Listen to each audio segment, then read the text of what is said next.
Welcome to our brilliant agents and investors nationwide. Today is Juneteenth, also known as Thursday, June 19th, 2025.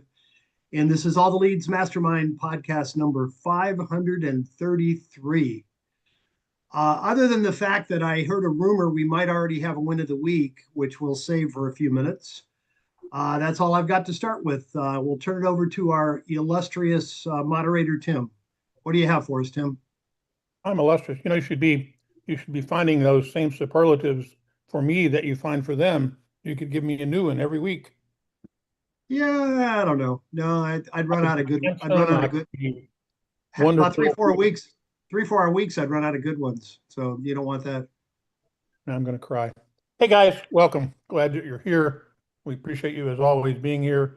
Real quick, housekeeping wise, at the bottom of your screen, you'll likely see something with a heart on it or something that says raise hand.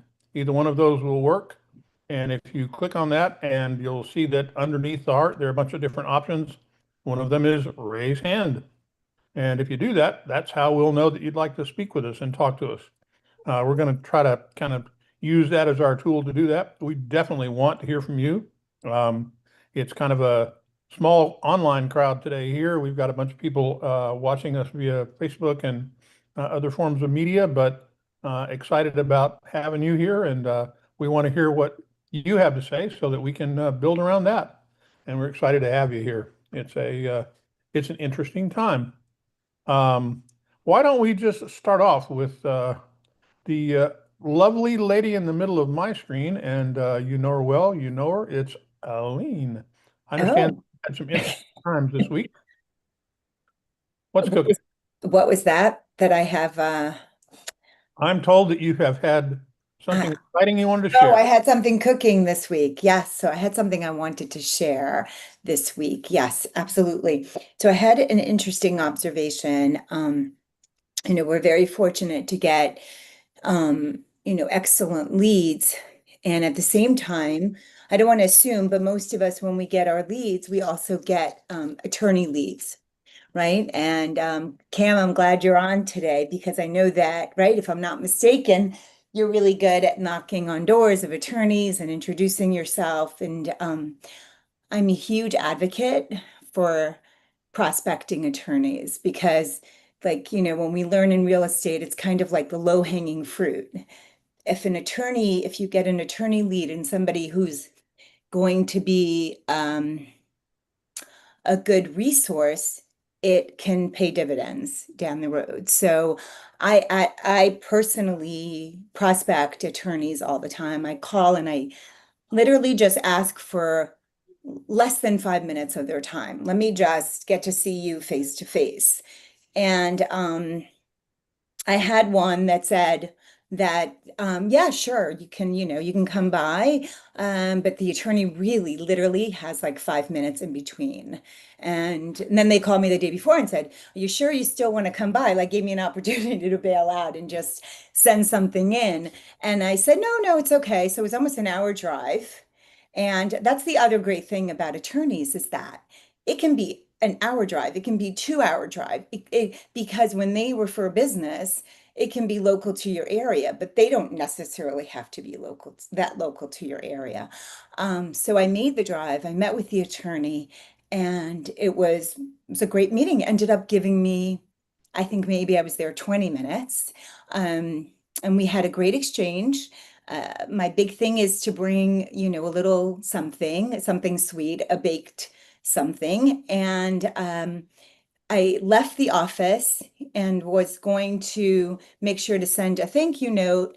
And I stopped for coffee. And on my way, I get a call from his paralegal saying, I just, heard that you met with attorney so and so. And we had literally a 20-minute conversation over the phone. And fast forward, um, just, about a week ago or less than that, I received 2 referrals from them. I didn't offer them any clients first. And I know that that's a big myth. that we have is that I have to first refer business to an attorney for an attorney to refer business back to me. And, yes, that's wonderful if you have that opportunity. But again, when I realize that the service that I provide takes off so much off their plate, I'm helping them, making their job easier. And when I can explain that and they get that information and they understand that I'm a resource and a service for them, then it's like, yeah, I don't need to wait for Aline or for anybody to give me business. She's going to make my business or my client's life easier. And so that was something that, because the other thing with that, I'm just going to back up a sec, is then you're limitless with how many attorneys you reach out to. Because when we think about it as just, I have to give them a referral and then I will get business back, you're going to limit how many attorneys you reach out to. Because, I mean, how many can we possibly refer out? But when we know that we're coming from a place of service and we have like a great, we have a service and resources and we're offering them something that can really be beneficial, then it's limitless with how many we can reach out to. Cam, I see you've got your hand up and I'll get you in just a second. Aline, what Yeah. what specific things do you talk with them about that you're helping them? What is it that you're helping them with? What is your most valuable commodity that you're bringing to them? So I think there's a few things that I focus on. First, I acknowledge the fact that they're the attorney and they're the ones that know the law. I'm not here to necessarily, try to give any legal advice. Although I do emphasize the fact that I understand the probate process, but I rely on you as an attorney to clarify anything. But what I do, or what I can offer the client, is I'm here to basically help them, walk them along the process of probate. Because as we know, and whether, by the way, it's divorce or if it's somebody dealing with a late mortgage, they're inundated, they're overwhelmed, they're in a state of like, what do I do first? So it's kind of like the wind beneath the wings. I'm here to be a helping hand every step of the way. I'm here to alleviate the stress. So I work with small businesses. I have all the resources out there. And if I don't have it, I'm going to find it. And I work, like I said, with small businesses because I'm going to be able to have hands-on attention to what the client needs. I'm going to physically be there. So extremely, extremely customer service, service oriented. And they're going to need that. Not anything like I'm not, and I specialize and understand the probate, right? Or let's say divorce. For somebody else, I specialize and understand the process of what someone is going through when they're going through a divorce. So really, that's the biggest emphasis. It's time. It's time and it's being available and definitely understanding. You want to distinguish yourself different than anyone else who's going to come in, right? Because they're going to be meeting lots of other realtors day in and day out. So what makes me different? What's that? It's not just your baking skills. Not my baking skills. Oh, I'm not baking. No, I'm buying. Great. No, that's great. Yeah. And I think that's the key is that, Bruce, does a lot of training in regard to attorneys and things like that. But I think the key element here that you just sort of, in essence, broke the code on is that, yeah, it'd be great if you had, enough referrals to pass them around to a big group of people. But you just said what we say all along is that you're providing a service and you're providing it for free. Yes. That's hard to turn down when the only thing they get paid for is time. Yeah. And if you can convince them of your expertise and you're bringing value, well, you're home free. You're getting them to the prize quicker. That's what they care about. Mm-hmm. So that's an awesome thing to have done along with all that. Hey, Cam, sorry, bud. Saw you had your hand up, and go ahead and unmute there. What's up, guys? Yeah, hold on. We were talking about attorneys. Damn, what were we talking about? So I wanted to say, I forgot the whole thing. Cam is more ADD than I am. Yeah, I'm just trying to figure out what we were talking about. So basically, I'm all in with the attorney side of it. Like, first of all, I appreciate the shout out, guys. But damn, I forgot. So basically, weekly I prospect 10. Like, I'll go door knock 10. But like, LinkedIn, TikTok, all that fun stuff. I'll like literally see some of them with their content and I'll reach out. I actually just met an attorney on TikTok and I kind of, gave her the spiel and she was just like, more excited to connect with me, so like definitely providing them some type of service or value, whatever that may be. Sometimes, that may be, just helping with, pick up documents. I just try to be valuable, and when I am giving them a referral, I'll set up my clients to like, with like a sheet that I have on my website. If they're going through informal, I kind of have like a whole, like things you should do or things you should get together, just to offer my clients value. So if I am referring them, they're like, oh, it came from Cam. So it's been working. It's been working. That's kind of what I've been doing more lately is just going after the attorney. Like I actually have like these little packets where I just been, dropping like one of my pens, just like a little letter, and then I'll just go door knock and just, say hey and try to get around the gatekeeper. But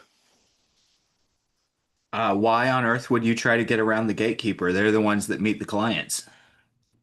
true. No, I mean sometimes a lot of them are just like, oh, they're busy and they'll shut it down. So I'm obviously like super nice towards it, but I always ask for the card. Like if I, have to get around the gatekeeper. But more times than not I do.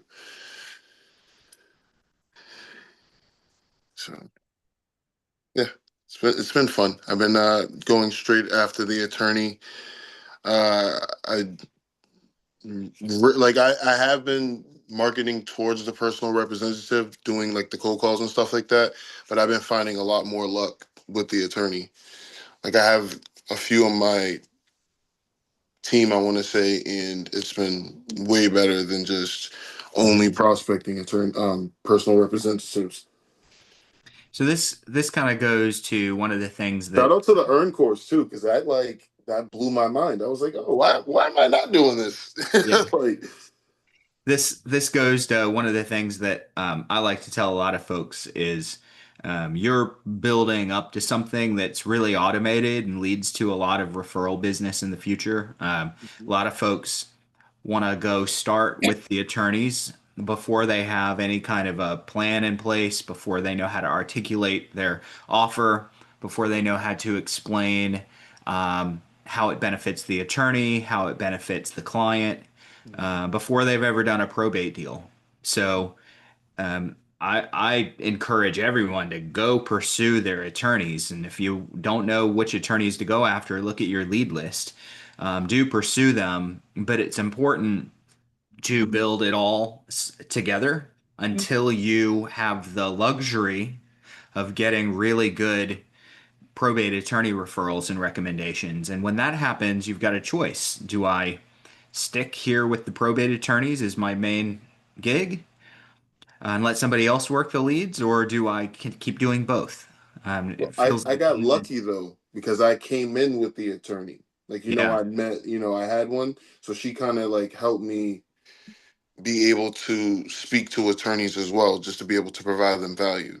So I that's got super lucky in that aspect. So when I do meet like the other attorneys that I've met, I kind of know how to provide them value. Like they just want their time cut short most of the time, hmm if that makes sense. Like they want to, like you need to be valuable more than just kind of just like, oh, I'm just a real estate investor. Like what else are you doing for me? You Yep. know, it might not just be referrals. It Yeah, they might just do need their time back. You're right.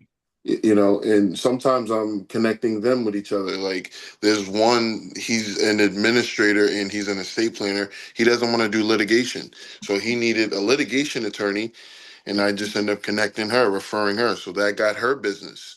So she's like, oh, I definitely need you. And I just became a notary just so I can stay around that aspect, you know. But yeah, Hey, it's are you getting referrals? I'm not referrals, but are you getting yeah. I got testimonials? 4 deals right now. I just closed Lynn on Monday. I That was a referral. That was a referral from a referral. The attorney that's brought me into this, she gave me a referral from Danvers. I found the title in five. It took us 5 months. Then Lynn, the grandmother, was like, "Oh, you made this so easy. You're so nice." They referred me to the niece. So she just sold the house. We closed on that Monday. And then I brought the guy donuts, one of the attorneys. We talked. I gave him the spiel, this spiel, right? Like, hey, I can kind of be a one-stop shop so you don't have to do a bunch of stuff. And then Andover's closing the 30th. And then Groton is from the same attorney. She's like, that's my lady. She brought me Groton. We're closing that. That's slim margin, but I'm just wholesaling that. And I mean, Lawrence is.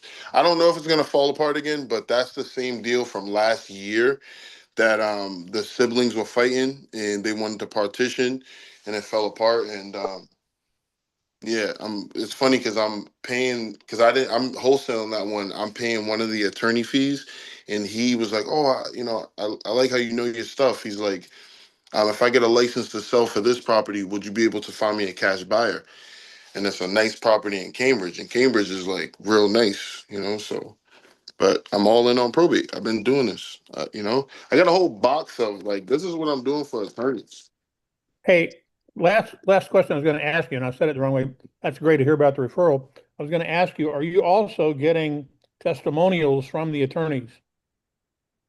I mean, not really. I mean, they all just Well, know me. well, but here's the thing. Depending on what you're doing, and to those of you who have our websites, that's a great thing to put online on your website to have an attorney refer testimonial about, I worked with Cam and Cam saved me countless hours of work in these 6 things that I did. And man, that's a great way to solidify that part of it. You're going to build a pillar around the attorney side. That's a great thing to build it around and work with. That's a That's great approach. credibility at its highest. I already know 3 attorneys, 4 attorneys who would do it for me. No questions asked. Yeah, and same thing, Aline, to you as well, is that, get video testimonials if you Mhm. can. I mean, nothing sells like other people saying it's good that, you got other people talking about you. It's far better than bragging about yourself. Yeah. I don't mean that you're bragging, but you know what I mean. No, 100%. It's more credibility. I know exactly what you mean. Yeah, that definitely works. That definitely works. I want to mention, I know Bruce has said this before, Cam, that you mentioned I got lucky a couple times, and luck only happens when you're in it and doing it. Luck doesn't happen when you're just sitting waiting for it to happen. True, that is very true. I appreciate that, but I definitely got lucky. I've definitely got lucky. I can't lie. I've got lucky more than once, but I definitely Oh, appreciate that. Because you're in the yeah. game. You're in the Oh, game. I'm outside. Like, listen, That's right. You're this is outside. like Yeah, that's it. Opportunity usually presents itself when you're in a position to take it. And if you don't put yourself in the right place to take that opportunity, you never see the opportunity. That's right. And you're putting yourself out there to get it. Hey, Casey, I see your hands up and I've clicked a couple times to unmute. You need to unmute. There you go, so we can hear you. What's up, Hey Casey? guys, sorry about that. Can you hear me okay? Yep. Awesome. So I had a question about the value proposition that you give for attorneys. For example, so I do have a few attorneys that refer me, but I'd really like to market and branch out, obviously, for more attorneys to refer me. And for bankruptcy attorneys, it's really easy. Like if I can sell the house and get proceeds, you get paid sooner than what your client would be paying monthly for years until you actually receive final payment. But for my probate attorneys, I don't like, besides what I'm hearing is, kind of doing some grunt work, running errands, doing paperwork, but like what's a real value proposition, like this is how I can add to the bottom line of your business. Does anybody have anything? Basically that grunt work, like things that can get their time back. Like they're gonna do all the paperwork. You know what I'm saying? They need basically like, because you know what's funny that you're saying this. So one of my mentors was like, why don't you go to like 50 estate planning administration attorneys? I mean, probate administration attorneys, and ask exactly what they need, right? Most of them, I mean, I'm not at 50 yet. I mean, I'm at like 30 something that I've asked, right? Asked. They all say the same thing. It's like they need, those little things back. Like they don't want to have to, bill a client to keep talking to them. So they want to have their clients' questions kind of answered already. So that's why they always have like this intake form. So imagine if you can kind of help facilitate that. You know what I mean? I don't know. I'm just a kid in the trenches. So, Casey, and really anyone else here, I want everyone to sort of get yourself in the habit of summarizing services. So if I go on a listing appointment, I've got a 4-step summary of how we get top dollar in the shortest amount of time for money, and I can wrap up that explanation of those 4 steps in 5 minutes if I need to. Attorneys, maybe we have a 3-step summary. So we go in and we go, there's really 3 areas that I help most attorneys with. So number 1, the client always comes first. So our job is to make the client's life easier, whether that's by cleaning gutters, by selling a property, by helping connect to attorneys, you name it, I can help with it. So number 1 is I make the client's life easier. Number 2, my goal is to make your life easier if that is possible. If you need paperwork shuffled around, courier services, if you need help explaining something to a client, let me know. My job is to make your life easier. So obviously, number 1, client's life easier. Number 2, your life easier. Number 3 is I generally step in kind of as a marketing and sales partner. With my goal is to step in with a marketing and sales partner for the attorney that I work with. So I'm connecting with people in many cases before they've gotten an attorney. If I can promote your business or market your business, that's what I want to do. Are any of those 3 things valuable to you as the attorney? And then let them say yes, all of those, or no, I don't need this, but I do need that. A lot of attorneys I talk to, when I summarize those 3 categories that I help with, that I can provide assistance with, a lot of them will just go, hey, I really only care about one thing: make my client's life easier. Amazing. Now I know. Other attorneys go, yeah, I need marketing and sales. Bring me your leads. Refer me. Perfect. Now I know that my relationship with that attorney is going to be very marketing and sales heavy, which is great, because how do I do that? I get content out of them. I'll interview them for my YouTube channel. I will put inserts into my marketing letters that I'm sending out, different things like that. But I kind of paint that picture where I describe those 3 different categories, and then I let them tell me which one or ones are most important to them. Hey, Bruce, what would you say the difference, and Tim, I'll get to you in just a second, and Kristen. Hey, Bruce, what would you say the big difference is between saying, tell me what you need, and here are these 3 things that I do, which of these do you need? What's the big difference there? Well, a lot of people really haven't given any thought to what they need, and you can put them on the spot. And unless they're an extremely creative thinker or in the mode of thinking creatively, they're not going to come up with it. So if you kind of frame and throw a couple of examples out with each one of those, if you set the frame, a lot of times it'll get their creative juices flowing, and they'll be able to pull in more examples and start to almost become a brainstorm partner with you. So really that's what I'm trying to do, is I'm trying to create a frame that gets their creativity going. Well, the chances are pretty good if you give them 3 to pick from, they're not going to come up with something that you don't do. Correct. Opposed to saying, guy says, well, I need somebody that paints houses. Well, that's not what you want to go do. Yeah, But if but you're telling the them to, beautiful thing is, I kind of set one of those frames up. My job is to make the client's life easier, and I throw some examples out. I may intentionally say with those examples, I don't want to give you a million things because obviously our time is limited, but I'll do a million things for the client. So now I'm actually allowing the attorney to say, I need someone to paint houses.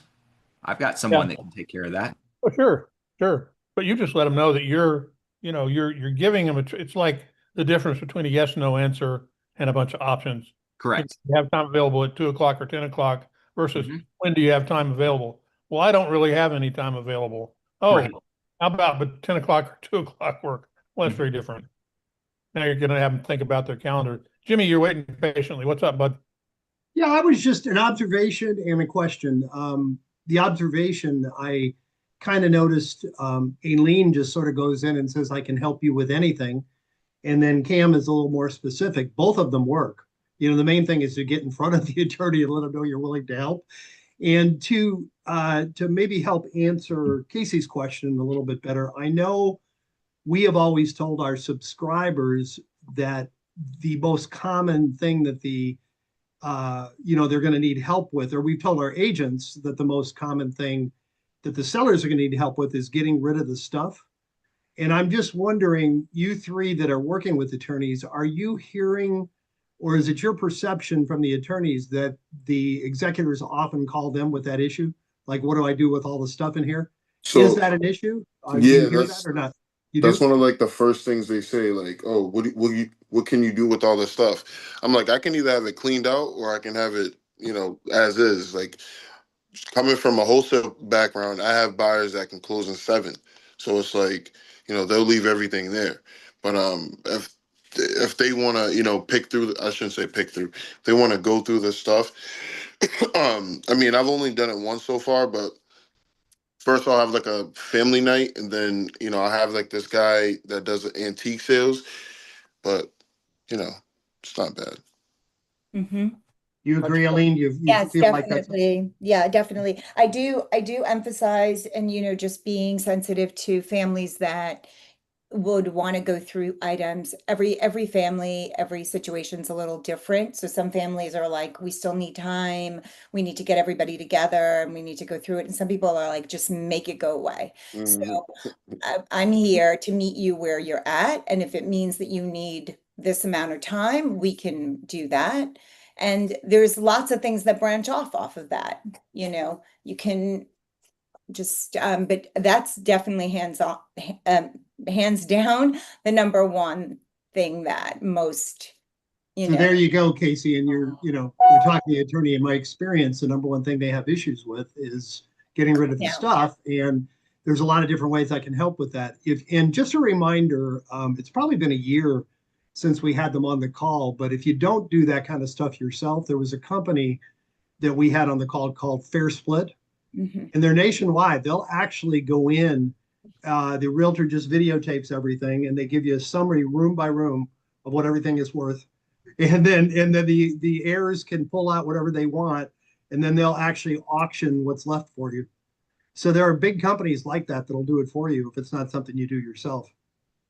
Well, and it Good. eliminates the strife in the family and, puts a buffer in there. I mean, there are all kinds of wonderful, good things about that matter to make that work. Kristen, you're next, but I want to do one little bit of housekeeping first, if you don't mind. And Steve, I'll get to you in a second as well. Hey, Eric, C, I know you texted something in from YouTube and you asked a question. I don't have enough detail to answer your question. Connor, if you could possibly chat back to him and ask him to maybe either get on the call or elaborate a little bit on his question, we'll be happy to help him, but I need a little more detail than what I have there to be able to do that. Kristen, you've been waiting patiently. What's up? Good afternoon. Thank you. I am glad you all are talking about this today because I literally just yesterday talked to someone that is like a probate consultant, is her company. She used to be a paralegal and she kind of went off on her own to focus on probate. So she contracts with attorneys when she needs that assistance. But I was asking her, how could I get in front of attorneys and she said, at least in her perspective, it was more about bring them business, that's where you're going to be of value. And so hearing at least you all's approach and perspective is helping me, because I have come across several people who don't have the funds to get an attorney for what they need help with. So it's kind of hard for me to refer them to an attorney knowing that they can't afford whatever the attorney's going to quote them. But being able to at least establish that relationship, I think what was just mentioned about the 3 areas is going to be helpful. Now, I've been approaching this from the investor side for a while, and I just got my real estate license. So I want to at least bring both sides of that to the conversation. I put my hand up before, all this was said. So I'm taking it all in. That's fine. But thank you. Fine, I appreciate it. Hey, just a quick question to everybody on here. Can you get legal fees on the HUD? Can you get them settled at the table? Mm-hmm. So, I mean, one of the things that you may want to be looking for, and it may be something you ask in your arsenal of questions, is there a circumstance, Ms. or Mr. Attorney, is there a circumstance that you might be willing to wait until closing and get your fees and stuff settled out at closing? And that may get around your problem with them not having money if you find the right attorney to work with, and you can show them a clear path to getting it closed.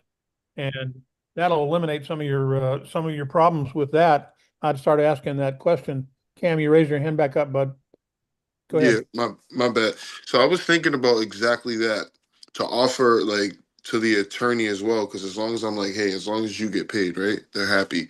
But to be able to find like an investor or something that can put the money up, and maybe I can like wholesale I don't know, utilize his funds to like wholesale the property or something. I don't know, like I'm still trying to figure that out, but exactly to build off what she said, I was thinking about something like that, because sometimes people just can't afford to go through probate, but the house will have a bunch of equity in it.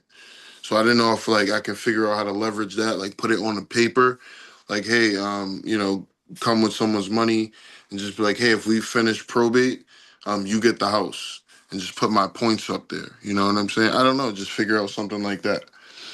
But yeah, I was definitely thinking about something like that. Like sometimes people just can't go through probate, or they want some type of inheritance buyouts. I didn't know if like you guys came across something like that before. Well, it's always also something you could use probate cash for. If there is equity in the house and the person that you're dealing with is named in a will, and it's a will that will get settled out and the house is going to get sold and there's equity, that's what probate cash lends money on. So, if you have a probate cash potential customer, you might be able to get some dollars out of that to work the legal fee side of that also. So they can get money up front, and then they're not waiting for settlement, but the probate cash people always wait and settle out at the end. So that's another way to get some money in the deal. Kristen, you asked a question about how do you approach them in terms of getting in front of them. I'm going to ask if you would to maybe go back to the beginning of the call. The call's recorded, and we talked a little bit about that in the beginning, actually a pretty good bit about that in the beginning. And have you had a coaching call with one of our people yet? Because if you haven't had that and you're a subscriber, talk to your coach about that, and they'll talk to you about how to do it. The other thing is, if you, again, get started and kind of follow through with the program that we work with here, Bruce will talk to you a lot about that, certainly give you some of it in foundations. And then, Bruce, you have a whole course on Earn, right? Yeah. So we've got Probate Mastery. Technically, I have more than 3 courses, but 3 Probate Foundations. Go to probatemastery.com and jump on that Probate Foundations class. It's on demand. Probate Mastery is the certification course, and then Earn is all about attorneys. It's how to build relationships with the attorneys that you want. And to get to know Bruce a little bit better, start with Foundations. Go to our website and go to the training tab, and you'll find a lot of information there about all of that, and get you through Foundations and some of the other things that we're dealing with. So great places to start. And I'm not ducking your question, but I would love to, help you get better with that. I want to get you started in the right way. So go ahead. Uh, there were a couple of things that we did not touch on when it came to how to approach attorneys. I do think that there are a couple of different ways to approach attorneys. So number one is go to your financial planners, who are their number one most top largest referral partner. So good financial planners will always help their clients preserve wealth for their future. And they will normally, the good ones will have estate planning and estate administration, probate attorneys that they refer clients to. So go to financial planners. They'll be able to bring you and introduce you to their estate planning attorneys and probate attorneys. Second, go to the gatekeeper. Talk to the paralegal. Paralegal is the one that meets all the clients first to begin with. So talk to them. Don't make them feel like they're a peon that's standing in the way of you getting to the attorney that you want to talk to. Talk to the paralegal. They'll if they like what you have to say and like what you're offering, they'll introduce you to the attorney. And then third, schmooze the attorneys. There's plenty of networking events. I go to networking events periodically and meet estate planning attorneys who are there to grow their business. And it's just a warm introduction, and I get to start to build that relationship. So if I can meet them outside of their office, I can build the relationship. And last, just call the attorney. I'm looking for so and so attorney. I frequently have clients that need probate or estate planning. I was wondering if you have room to take new referrals if I brought them to you. They'll talk to you if they feel you're being genuine. So those are kind of the four ways that I go about setting up a probate relation, an attorney relationship. Cool. Steve, you had raised your hand and you ducked out there, buddy. What's up? I'm good. You covered it. Well, in a probate advance. Oh, right. Cash advance. Yeah, for sure. Yeah, it's a great way to do that. Sorry, I didn't mean to steal your thunder. That would have been a good one to get there. Hang on one quick second. Oh, Michelle asked for, Bruce, what is the last one, number 4? Yeah, number 4 is going to be just call the attorney's office.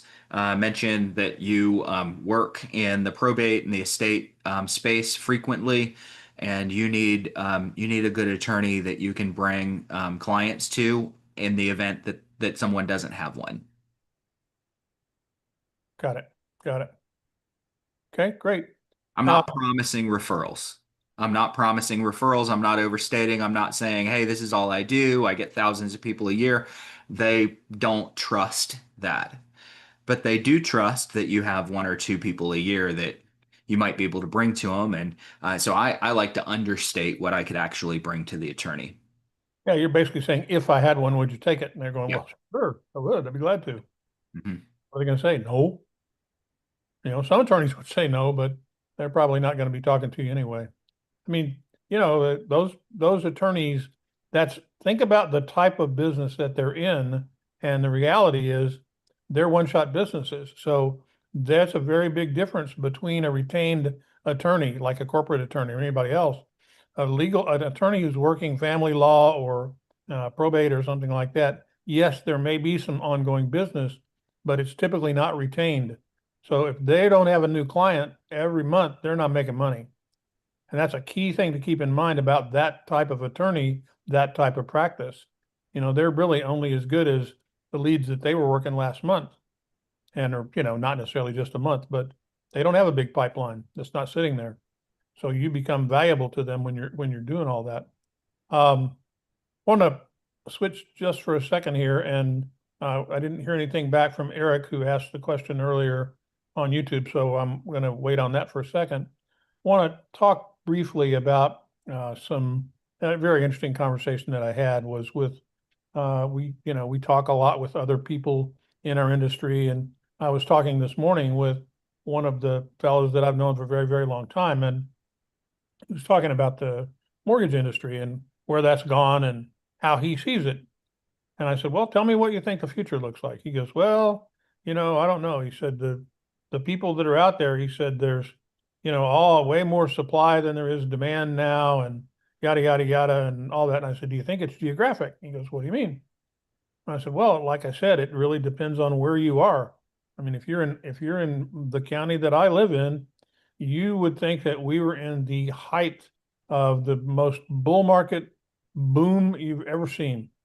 There is new construction breaking ground every single day. They've built 30,000 new single family homes in the last less than 5 years. It's insane what's going on here. They're building whole subdivisions of rental property. They're building McMansions. It's nuts. And I don't know where these people work. I mean, I don't have any idea where they're working, but they're building, and they're building apartments like there's no tomorrow. Where Jim lives in South Florida, he's just, not too far away from us. Condo market just fell apart. And, if you had a condo, you kind of got a problem that you're dealing with. And a lot of this has to do with the overall marketplace. But the thing that we're finding now, because we're aggressively moving and working in the late mortgage arena, is it's booming. And I talked to that's the key element in this that I wanted to bring up, is that my buddy who we dealt with, and he's been my personal lender banker since I started in this, and talked to him. And one of the things he pointed out is he said, I can still get people papered. I said, what do you mean? He said, I can still get people financed almost overnight that you wouldn't expect would get financed. And he's never not been able to get anybody financed. And I've taken him stuff that I wouldn't lend him a dime if he gets them financed. So I can tell you that, yes, that's happening, but most of those people are not well heeled. They don't have cash reserves. They don't have things going on, and any interruption in their income stream, and they're going to be in a problem. And the value of what we're dealing with our late mortgage is that we get them so early in the game that we can still help them. They're not lost in space. And that's kind of the point. And that's the point that you kind of need to make, is that, they don't know that other people are going to become aware that they're not paying their mortgage. And, you can tell them that, is that, we get this information early. We do it while we can still help you. Talk to me. Let me help you a little bit. Jim, you had your hand up, bud. You're muted. You're muted, Jim. Yeah, I know. We had a text-in question about late mortgage, so that was a timely answer. I was just going to share a conversation that I had with one of our longtime subscribers. He's been getting probate for, I think, 6 years. He had a great conversation. He's very happy, but he called me. He needed some help expediting the development of his website, which I didn't do any of the work, but I jumped in and made sure it got done. But he was saying to me how excited he was about late mortgage. He said in his market, he worked them years ago. He worked them once they went into foreclosure. But he was talking about how competitive that was, and didn't have great success back doing it that way. And he said the only reason he looked into it when we started offering it, he's actually in the Lakeland, Florida area. And he was just blown away with how many late mortgages are in his county. I think there was over 800 a month. It's interesting enough, a couple days later, I think Tim sent me some data. The number one, the highest ratio for foreclosures anywhere in the country is Lakeland, Florida. Who knew? So, and I'm sure, my whole point being, if you think maybe that there aren't a lot going on in your area, check into our late mortgage product. One of our salespeople will be glad to at least give you a lead count, let you know how many there are. And you really might be surprised. One of the talking points that Alyssa had prepared last week was that there were 24,000 properties, foreclosures, actually in foreclosures filed in May. And it's up almost 10% nationwide from last year. And there's a heck of a lot more people going late than that. So if you're wondering if it's a viable market, you might be like Vince was, you might be surprised. Just let us know. We'll be glad to check on it for you. That's it. Got it. No, that's cool. And I think the whole point that I was trying to get at here is that if you look at what's going on in late mortgage, and we as a company are probably, I'd say it's a sure thing at this point. Sometime between now and the end of the year, we'll be mainstreaming the short sale opportunities as a product that we're going to try to put together, so that it'll be different than anything else we do, because it's kind of got to be on demand more than anything else. But It is definitely something that we know that a lot of people have been getting mortgages that aren't going to be able to afford them going forward. They're going to turn into short sale opportunities. And while we don't anticipate it's going to be, like it was when those of us who were in the investor side lost all our money the first time, it's the same story. It's coming back, and we were smarter this time, but a lot of people, they're there and they're going to need help. And so, the time to invest in this is now, and we're going to be doing some artificial intelligence analysis of our data. Now that we've been doing this long enough, we're going to start taking a look at when it came in as a late mortgage product, what's the disposition of that property, over a 6-month and 12-month time frame. And if we see a correlation between that and it changing hands, that's a great piece of data to have. If it changed hands under duress, also another key element there. So we're going to be looking at all of that.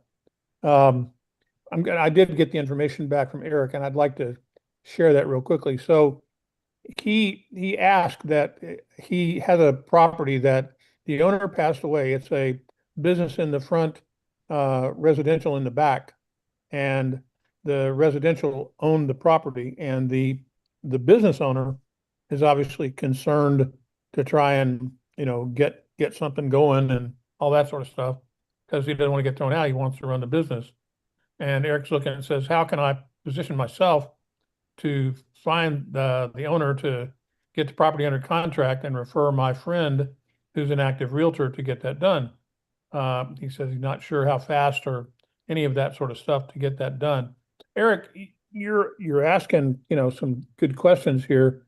I think one of the things that you need to be aware of is what your objective is in this. Obviously, you're trying to get your buddy, in it, but I think you're still missing a few questions. And rather than try and answer them all in a short time left at the end of our call here, what I would ask that you do, if you'll if you'll send an email to support@alltheleads.com, or simply call our 844 number, and we'll be happy to get you with one of our coaches and talk this through with you and kind of explain to you what we're doing as well. That'll help you all the way around. So I'm not trying to not answer your questions, but you've asked more than we're definitely going to be able to cover in this time frame. And I do want to help you, but let us help you in the best way we can.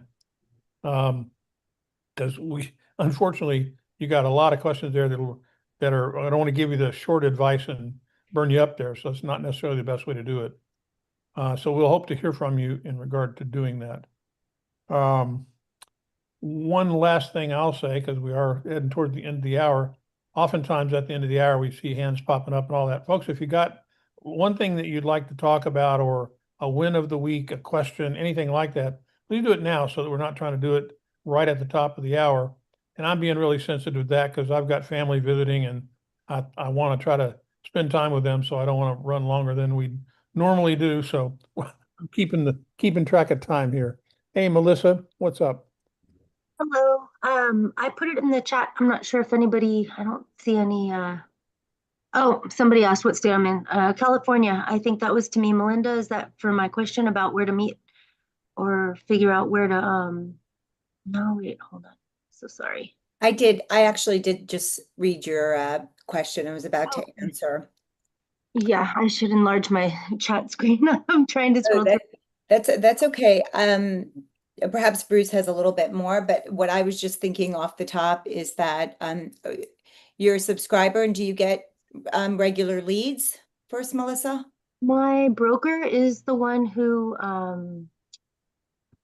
told me to come here, so I think she's the one that gets the leads from you guys.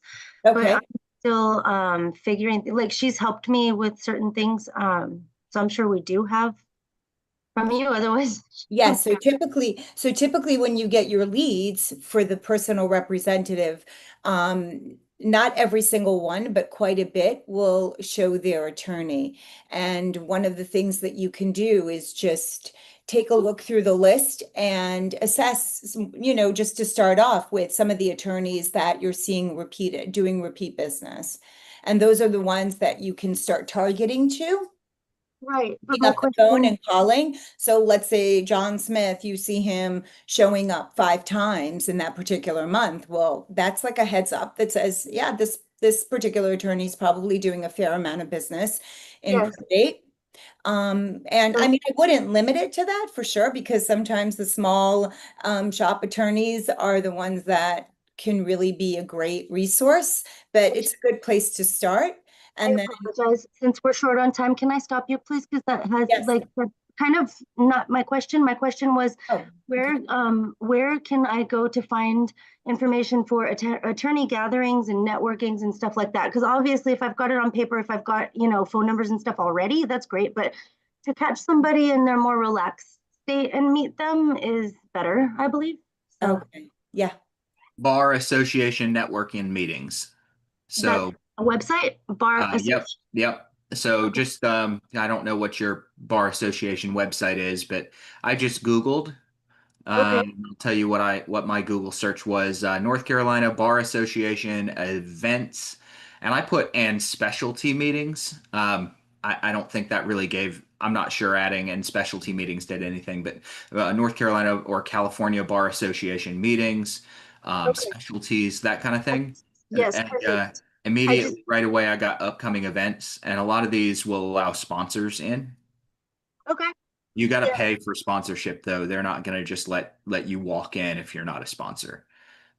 Got Um, it. All right. Yes, Google was my first thought. I just wasn't sure what to put in. So bar association gatherings then, or meetings or events, functions, events. events, Gotcha. Thank you. specialty events, that kind of thing. Awesome. And if you're successful in getting a couple of them, ask them the same question. Hey, where do Oh, people like you hang out? They may tell you something in the local market that you're not going to get just by Googling it, and it could be the bar that they do hang out at. Mhm. But oh certainly boy. ask questions. Always ask questions. Melissa, I want to ask you one other question Thank as you. well. Yes. You appear not, if you're getting these from somebody else, you need to make sure that you get access to the online back-end system that we have, so you can see all the data for the attorneys in regard to the data that we're providing. If you don't have access to that, ask the person that asked you to go get on this call to give you access to the online system so that they Okay. can see everything we're offering already, because that information is there for you. Okay. Online backend data. Got it. Thank you. I appreciate it. No problem. Thank you for asking great questions. That's super. Uh, Thank you for and having me. I'm sorry. Oh, I thought somebody else said something. Guys, we got another 4 minutes, and certainly anxious to use our time wisely. If there's something else you'd like to ask, please do raise your hand. Uh, Other than that, I think we've had a good day here, and if there's nothing else, I don't want to just sit here and oh, there we go. What's up, David? What's up, David? Hello, good afternoon. How you doing? Good. So I do have a quick question. I am dealing with a probate situation. My quick question was, I have my closing date with my buyer is set for tomorrow for June 20th. But what I'm being told from the title company is that they're not sure if they'll have clear title by that time on that date. Is there something that I specifically would need to do as the wholesaler with my end buyer as far as the dates go with them closing tomorrow on the 20th, because the title company may not be able to have clear title on time? Well, Your contract will say, your contract should say, now not all contracts do address this, but most contracts have some kind of a grace period where people can't lose their minds over a delay in closing if it's title or mortgage related. Okay. So go through your contract and see if there's something that addresses. Now, if the contract is written, time is of the essence. Mhm. You're everybody's got to agree, and Okay. you might not agree. Now, I'm assuming you've got an investor that's going to be just fine with a couple of day Yes, delay. sir. Yes, sir. Yeah, my end buyer, the investor, they are okay if there is a delay. I just wasn't sure if there was something I needed to do as far as like having a good solid paper trail for all the dates to align and be accurate. That's I what I think was it's very important that everything be in writing. So email, email, email. You can have a phone conversation, but please put everything in writing, just a CYA. Okay.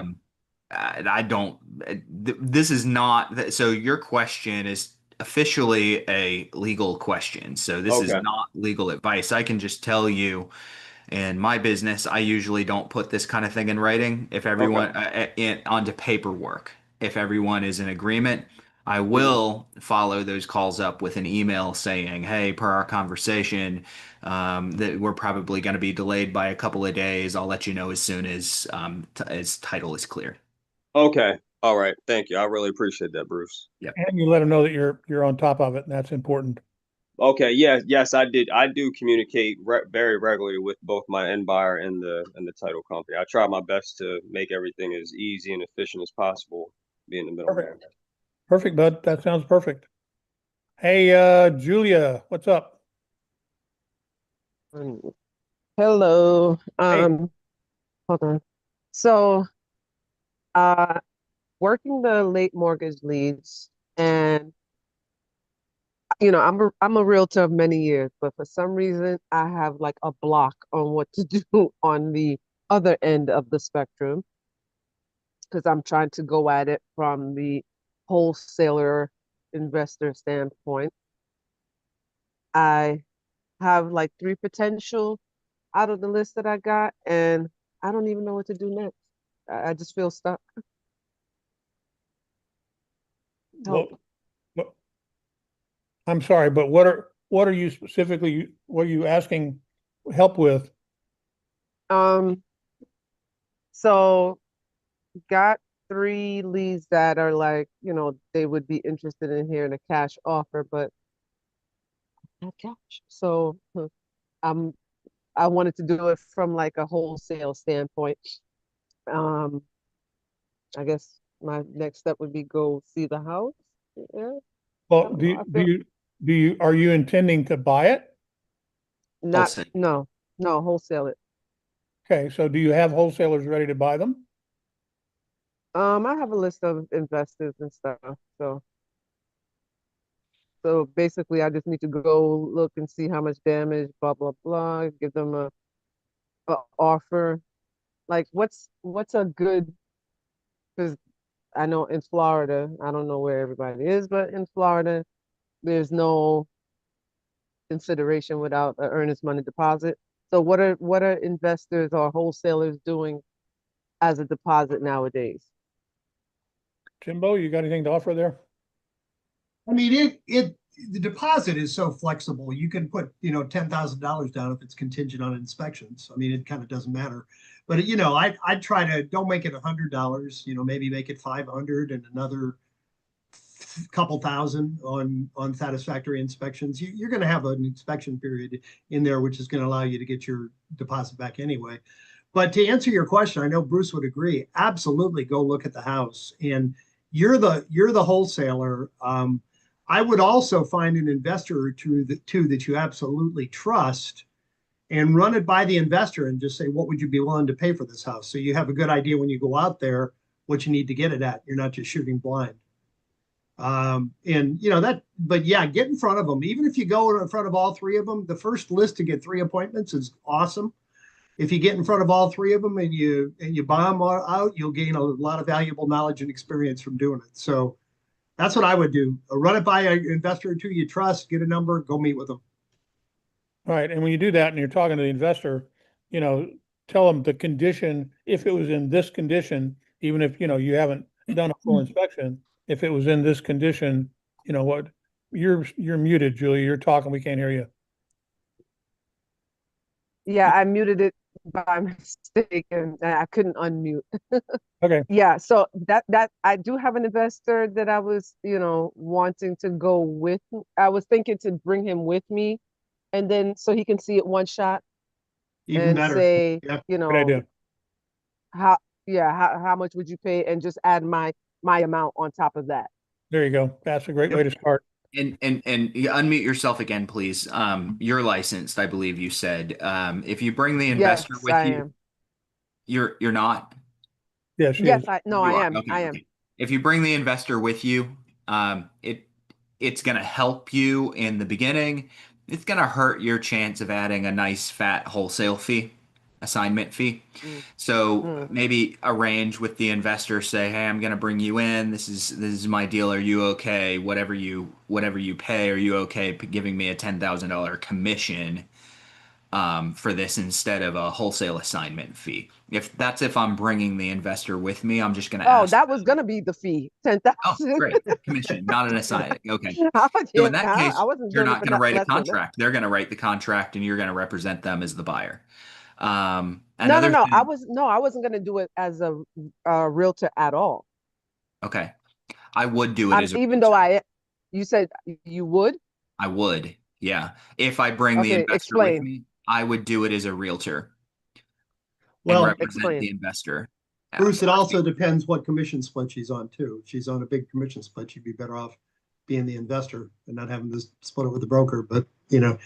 no, you got to Right. factor everything No, into it. that's a factor to consider.